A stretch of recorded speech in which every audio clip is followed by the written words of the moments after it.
अस्सलाम वालेकुम नाज़रीन, मैं हूँ रियाज आजिज़ और आज मैं बात करूँगा ब्रेन ड्रेन के इशू के ऊपर। ये बहुत बड़ा मसला बन चुका है पाकिस्तान में बज़ाहिर, और यहाँ पर मुख्तलिफ़ चैनल्स और मुख्तलिफ़ एंकर पर्सन इस मामले को बहुत ज़्यादा अहमियत दे रहे हैं और इसके ऊपर डिस्कशन भी कर रहे हैं। मैं आपसे गुजारिश करना चाहता हूँ कि ये जो ब्रेन ड्रेन का मामला है, ये पाकिस्तान में कोई पहली दफ़ा तो हुआ नहीं है। ये ब्रेन ड्रेन का मामला पाकिस्तान के क़याम के फ़ौरन बाद ही शुरू हो गया था और यहाँ से लोग माइग्रेट करके दूसरे ममालिक जाने लगे थे। अब सवाल ये है कि ये ब्रेन ड्रेन क्यों होता है। ये ब्रेन ड्रेन इसलिए होता है जनाब कि जब आपके मुल्क में अपॉर्चुनिटीज़ नहीं होती। लेकिन इस ब्रेन ड्रेन को आप ऐसा ना समझें कि ये बिल्कुल ऐसा होता है कि वो लाताल्लुक़ी इख्तियार कर लेता है वो शख्स जो पाकिस्तान छोड़ता है। वो पाकिस्तान से किसी न किसी हवाले से जुड़ा रहता है। अब यहाँ पर ये मामला उठाया जा रहा है कि तकरीबन 60 लाख के करीब पाकिस्तानी गुज़िश्ता चंद सालों में पाकिस्तान छोड़ के जा चुके हैं, जिनमें बहुत टैलेंटेड लोग, स्किल्ड पर्सन भी शामिल हैं, एजुकेटेड लोग भी शामिल हैं और मुख्तलिफ़ शोबाए ज़िंदगी के लोग इसमें शामिल हैं। लेकिन ये एक बात की जा रही है इस मुल्क में कि जनाब ब्रेन ड्रेन हो गया, यहाँ से लोग भाग गए, चले गए, मुल्क छोड़ गए और इस वजह से छोड़ गए कि यहाँ पे अपॉर्चुनिटीज़ नहीं है, गवर्नमेंट ने अपॉर्चुनिटीज़ नहीं दी। तो गवर्नमेंट ने तो पाकिस्तान में मुख्तलिफ़ अदवार की अगर मैं बात करूँ तो कुछ बहुत अच्छा हमारे पास तारीख़ी पस मंज़र नहीं है इस मुल्क के लिए।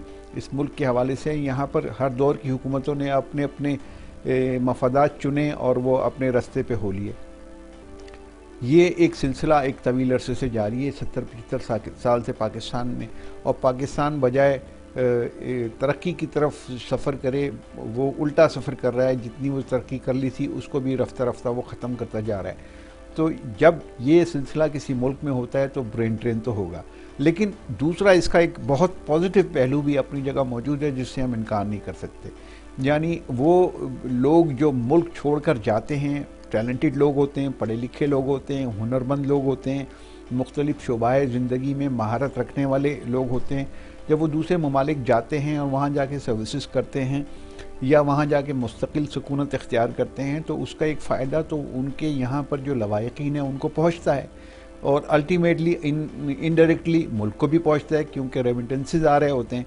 बहुत बड़ी रेमिटेंसेस की एक बहुत बड़ी अगर आप देखें कि फ़िगर मौजूद है कि जो मुख्तलिफ़ ममालिक से पाकिस्तान में आती है, पाकिस्तान के माशी निज़ाम को सपोर्ट करती है। और ये सिलसिला न सिर्फ पाकिस्तान में बल्कि हिंदुस्तान में भी उस तरीके से मौजूद है, बांग्लादेश में भी उसी तरीके से मौजूद है और दीगर ममालिक में भी। तो ब्रेन ड्रेन को इस तरीके से ताबीर करना कि ब्रेन ड्रेन हो रहा है साहब, यहाँ के टैलेंटेड लोग सब चलेगा या पाकिस्तान को चलाएगा, ये मैं समझता हूँ कि मुनासिब तरीका नहीं है। मुनासिब इसके अंदर जो फ़िक्र है वो नहीं है। वो असल बात यह है कि वो ब्रेन ड्रेन हर दौर में होता रहा है, हर मुल्क से होता है। जहाँ वसाइल कम होते हैं, लोग ज़्यादा होते हैं, तो वो जाहिर है कि दूसरे ममालिक का रुख करते हैं, इसमें कोई बुरी बात नहीं है। अब जो लोग चले गए आप उनको मोरद इल्ज़ाम नहीं ठहरा सकते कि वो जाके दूसरे ममालिक में सुकूनत इख्तियार कर रहे हैं, या हुकूमत को भी, क्योंकि हुकूमत तो खुद ही हुकूमतें माजी में भी और आज भी, और ये इंडिया में भी होता है, बांग्लादेश में भी होता है, पाकिस्तान में भी होता है, श्रीलंका में भी होता है और दुनिया के दूसरे ममालिक में भी होता है कि हुकूमतें खुद अपने लोग, अपने मुल्क के स्किल्ड लोगों के लिए जॉब तलाश करती हैं दूसरे ममालिक में जो इस्टेब्लिश हों और वहाँ वो उनको भेजती हैं। तो ये ब्रेन ड्रेन नहीं है। अब जो लोग खुद चले गए मुल्क छोड़कर, उसमें यकीनन एक सवाल तो है कि गवर्नमेंट ने अपॉर्चुनिटीज़ नहीं दी। तो किस गवर्नमेंट ने अपॉर्चुनिटी दी है इस मुल्क में? भुट्टो साहब के दौर से लेके अब तक देख लीजिए, या उससे पहले अयूब खान के दौर में मैं एक फ़ौजी की हैसियत से अगरचे मैं शदीद मुखालफत करता हूँ अयूब खान जैसे लोगों की, याहिया खान जैसे लोगों की, परवेज़ मुशर्रफ जैसे लोगों की, क्योंकि उन्होंने मुल्क में एक बिगाड़ पैदा किया। लेकिन चूँकि उस वक्त नया नया मुल्क बना था, इंडस्ट्रियलाइजेशन का एक उसने शोशा छोड़ा और इंडस्ट्री ने ग्रो किया अयूब खान के दौर में। इसमें तो कोई दो राय नहीं है, ये तारीख़ी हकीकत है, तो इसको तो हमें मान लेना चाहिए। अब सवाल यह है कि उस दौर में भी क्या इतना काम हुआ नौजवानों के लिए कि वो यहीं पे रोज़गार लें और ऐसा रोज़गार लें कि वो अपने घर को चला सकें? नहीं। तो जो लोग ज़्यादा अच्छी तालीम हासिल करते हैं, किसी चीज़ में एक्सपर्टी हासिल करते हैं, उनको उस हिसाब से इस मुल्क में तो कभी अपॉर्चुनिटीज़ मिली ही नहीं। तो जाहिर है वो दूसरे ममालिक जाएंगे और दूसरे ममालिक जाकर भी वो पाकिस्तान की किसी न किसी तरीके से खिदमत कर रहे होते हैं रेमिटेंसेस की शक्ल में। और वो दूसरे ममालिक में भी जाके बड़े ओहदों पर अगर फायज होते हैं या वहाँ मुस्तकिल सुकूनत इख्तियार करके वहाँ की नेशनलिटी लेके वहाँ की सियासत में भी आ जाते हैं, वहाँ की तजारत में भी आ जाते हैं, इंडस्ट्री में भी आ जाते हैं, अरबों खरबों रुपए के मालिक बन जाते हैं, इतना बिजनेस करते हैं।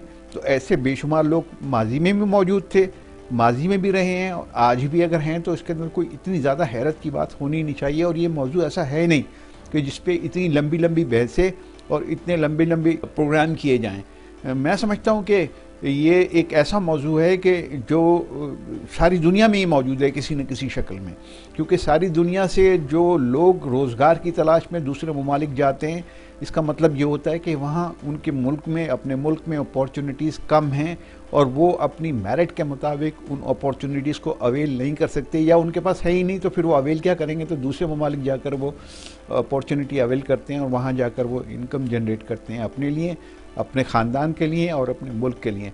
तो इसमें कोई ऐसी बुरी बात नहीं है। ये अगर ये मौजू ऐसा है नहीं कि जिस पे लंबी लंबी बहसें की जाएं और इसको एक बहुत बड़ी ख़बर बनाकर पेश किया जाए, बल्कि मैं समझता हूँ कि देखिए ये पाकिस्तान के बेनिफिट में है। बहुत बड़ी बात आज के दौर में ये पाकिस्तान के बेनिफिट में है कि जहाँ पे लोग महंगाई के बोझ तले दबते जा रहे हैं, और अगर ऐसी सूरत हाल में कोई बाहर जाके अपने आप को, अपनी फैमिली को सपोर्ट करे, अच्छे पैसे वहाँ से भेजे, तो ये तो अच्छी बात है भाई। इसको होने दीजिए भाई, इसको मत रोकिए खुदारा, इस पे भी कम से कम कदगन मत लगाइए। ये एक अपॉर्चुनिटी अगर दुनिया में मौजूद है लोगों के लिए तो उसको अवेल करने दीजिए।